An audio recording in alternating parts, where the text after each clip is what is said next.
Continua l'ottimo momento dell'Alcamo 1928 che, nella 28esima giornata del campionato di promozione Girone A, supera il Gemini per 2-1, confermando uno straordinario rendimento tra le mura amiche.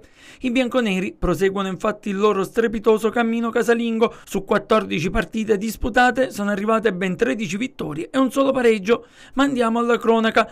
Il primo tempo è tutto di marca bianconera. Gli alcamesi partono subito forte e al 20° trovano il vantaggio. Cross perfetto di Cottone e colpo di testa vincente del numero 9 Lentini, che supera il portiere biancorosso Sogliese e firma l'1-0.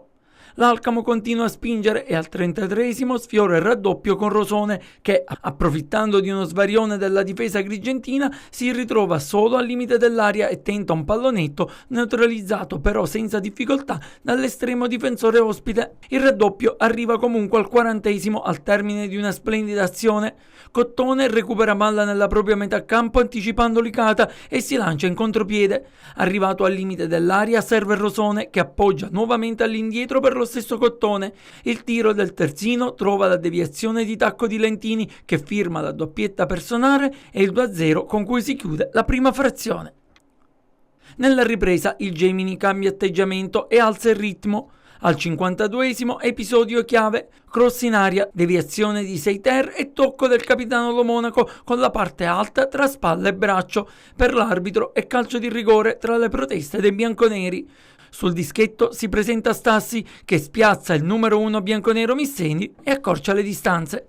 La gara diventa più intensa e combattuta, ma resta nei limiti della sportività grazie alla correttezza dei giocatori e alla gestione dell'arbitro. Il Gemini prova a rendersi pericoloso soprattutto su alcune palle inattive dalla tre quarti, senza però creare veri pericoli alla difesa dell'Alcamo. All'85° ancora protagonista Cottone, punizione dalla distanza che sorprende Sagliese ma si stampa sulla traversa. Nel recupero è Rosone ad avere la chance del 3-1 ma il portiere ospite salva con i piedi.